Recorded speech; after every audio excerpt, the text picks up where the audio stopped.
রাজধানীর Fortune shopping মলে স্বর্ণের দোকানে চাঞ্চল্যকর চুরির ঘটনায় প্রায় ১৯০ ভরি স্বর্ণ, ৯৩.৫ গ্রাম রূপা, নগদ ১,৭৭,২০০ টাকা এবং একটি মোটরসাইকেল উদ্ধার সহ ৪ জনকে গ্রেপ্তার করেছে ঢাকা মহানগর গোয়েন্দা পুলিশ।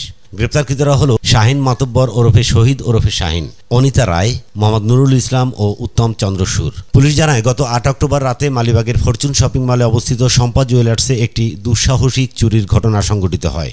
এ ঘটনায় রমনা থানায় চুরির মামলা করা হয়। ঘটনার পরপরই ডিএমপির একটি বিশেষ দল ছায়া তদন্ত শুরু করে। গোয়েন্দা তথ্য ও তথ্য প্রযুক্তির সহায়তায় ঘটনার সাথে জড়িতদের শনাক্ত করা হয়। শুক্রবার ডিএমপি মিডিয়া সেন্টারে আয়োজিত এক সংবাদ সম্মেলনে এ বিষয়ে বিস্তারিত তুলে ধরেন ডিবির অতিরিক্ত কমিশনার মোহাম্মদ শফিকুল ইসলাম। তিনি বলেন, এটা একটা আলোচিত ঘটনা ছিল যে একটা স্বর্ণ থেকে বিপুল পরিমাণে স্বর্ণ চুরি করে নিয়ে গেছে। এই ঘটনা জানার পরে আমরা কমিশনার স্যারের নির্দেশে আমরা ডিবি ছায়া তদন্ত শুরু করি। ছায়া তদন্ত শুরু করে আমরা এই যে আপনারা যে ভিডিও ক্লিপ দেখলেন সেগুলো সংগ্রহ করে এবং অন্যান্য কিছু ডাটা কালেক্ট করে আমরা তথ্য প্রযুক্তির মাধ্যমে ছায়া তদন্ত শুরু করি। 2 থেকে 3 দিনের মধ্যে একটা গ্রুপকে চিহ্নিত করতে পারি এবং আমরা তাদের কিছু ডাটা অ্যানালাইসিস করে দেখি, মোটামুটি নিশ্চিত হই যে তারা এই ঘটনার সঙ্গে জড়িত।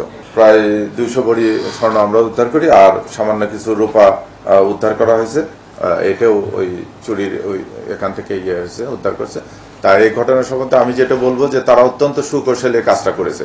তারা প্রায় 3 মাস ব্যাপী এটা রেকি করার পর ঘটনার আগের দিন তারা আসছে মার্কেটে এসে মার্কেটের বাথরুমের জানলাতে একটা খুব চিকন সুতা বেঁধে রেখে এই সুতাটা ইউলুপ করে নিয়ে যে আমাদের ওই পিডব্লিউডি যে কোয়ার্টার আছে কোয়ার্টারে ওখানে রেখে গেছে ওরা।